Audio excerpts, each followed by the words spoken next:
This is Anglia Television. From the studios of ITN, the news and sport with Carol Barnes and Graham Miller. Welcome to the programme. The headlines tonight. Bomb explosion in Belfast as Blair and Clinton discuss the peace process. More surprises as Haig completes his new team. And in sport, first blood to the Lions in a dramatic first test. A bomb has exploded in the centre of Belfast. It went off in a car close to the city hospital, injuring 3 people. It's thought the device was aimed at senior Republicans in retaliation for the murder of 2 RUC officers in Lurgan on Monday. Our Ireland correspondent John Irvine reports. These exclusive pictures were taken minutes after the booby trap explosion. The bomb attached to the Ford Escort detonated just as the car was being driven off. Amazingly, the driver and his passenger, both Republicans, were not seriously injured. They managed to get out before fire took hold. A pedestrian was also slightly hurt. The 3 men were treated in hospital, but none was detained. This is a busy commercial and residential area, and there was some damage to property. The location and the timing meant the effects were indiscriminate, and it was good fortune alone that prevented someone being badly injured. Only yesterday, the RUC Chief Constable said that Northern Ireland is going through dangerous times, and the security forces remain on high alert. Officially, the RUC say they are keeping an open mind, but privately, they suspect this was an attack by loyalists, and it was probably a response to the murder of 2 RUC officers in Lurgan on Monday. There is an official loyalist ceasefire, but it appears to be one of convenience. John Irvine, ITN, Belfast. Prime Minister and President Clinton both emerged from the G7 summit in Denver, Colorado, to condemn the attack. Earlier, Mr. Blair revealed he offered Sinn Féin a place at the Northern Ireland peace talks over a week ago. From Denver, our political editor Michael Brunson reports. The main business here in Denver is world economics, but Bill Clinton and Tony Blair have had Northern Ireland much on their minds. After the first full session, the Prime Minister told the President how 3 days before the murders in Lurgan, he'd sent a letter to Sinn Féin offering them a place at the peace talks 6 weeks hence, provided they declared and maintained their de facto ceasefire. But then came the Lurgan shootings and now today's bomb, about which I asked the 2 leaders. Prime Minister, may we ask your reaction to the bomb today, please, especially after you offered Sinn Féin a place at the table? Well, obviously this is another appalling terrorist act, and it simply underlines the need for peace and to move this process forward. I was appalled at the murders of the 2 officers just a few days ago. I deplore this act today, but I frankly think now the ball is in Sinn Féin's court.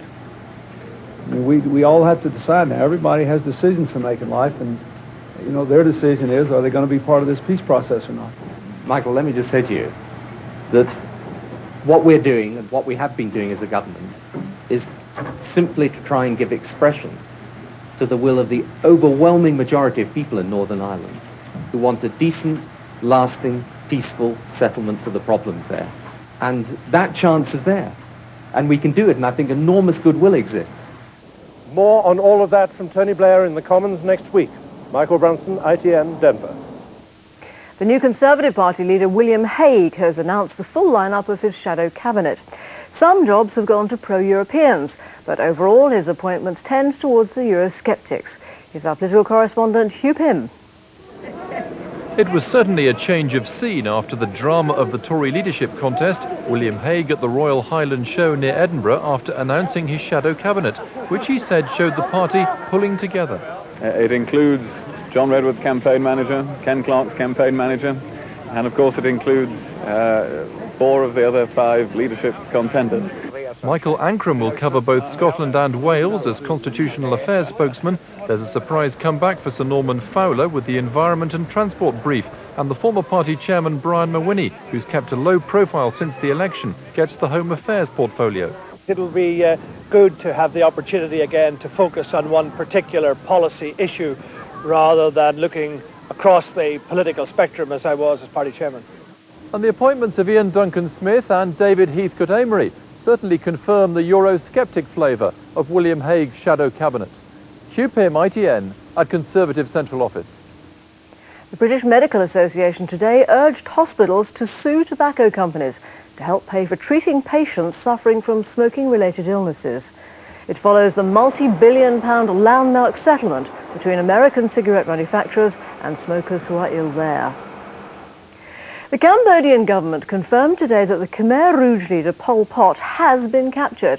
They say he's being held by renegades from his own splintered army, and they want him to stand trial for crimes against humanity. Terry Lloyd reports from the capital, Phnom Penh. For a week, the people of Cambodia, especially those who'd survived the killing fields regime, waited for news of Pol Pot's last stand. Today, Prime Minister Prince Ranariddh claimed to have proof the former dictator had been captured. Pol Pot, now aged 69, had been hiding in the jungle surrounded by once loyal soldiers who've now turned against him. The prince said this would mark the end of the Khmer Rouge, but pledged Pol Pot would receive justice. Pol Pot is a criminal. The criminal, the humanity, against humanity, not only against the people of Cambodia, but I have to say that we have to provide a fair trial. According to the prince, Pol Pot will eventually be taken out of the jungle and brought here to the capital. He will then become the one under lock and key inside prison, as he awaits trial by an international court charged with genocide. Terry Lloyd, ITN, Phnom Penh. Now, today's sports news, and with the details, here's Graham Miller. The British Lions have produced one of their finest ever performances to beat the world champions South Africa by 25 points to 16. Late tries from Matt Dawson and Alan Tate sealed a famous win. Steve Scott reports from Cape Town.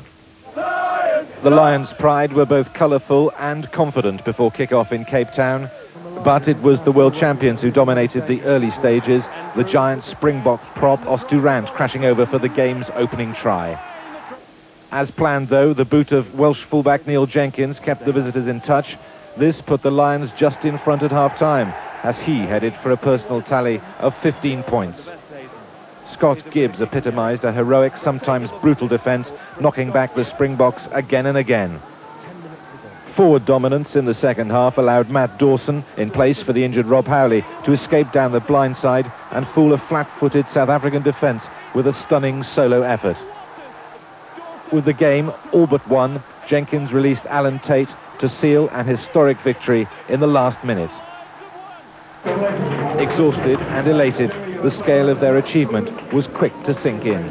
One of the most unbelievable sensations I've had in my life, coming off that pitch with a win. They've always just fought for their lives out there. We knew we had to have courage to go out and face South Africa at home, and I think we showed that for most of the game. And very pleased with ourselves. We've got to win too. We've got to win too. So a staggering win for the Lions, and they can begin celebrating tonight in the knowledge that in the history of tests between these two teams, no side has come from one down to take the series. Steve Scott, ITN, Cape Town. England's cricketers have had another miserable day against Australia at Lord's. First, they were bowled out for just 77 runs, their worst score at Lord's this century. Aussie fast bowler Glenn McGrath did the damage, taking 8 for 38. They did get an early breakthrough, though, with the wicket of Mark Taylor, but then they dropped several catches in the field. Here, Matthew Elliott was led off by Devon Malcolm. At the end of play, Australia were 131 for 2. Linford Christie has confirmed this weekend's European Cup meeting in Munich will be his last international performance. Christie sped to his 8th victory in 8 years in the 100 metres with a time of 10.04, which equalled the competition record. There were also wins for Sally Gunnell and Roger Black. Greg Rosetsky has completed the perfect preparation for Wimbledon by winning the Nottingham Open. He swept aside Carol Kuchera, who earlier knocked out Tim Henman in the semi-finals.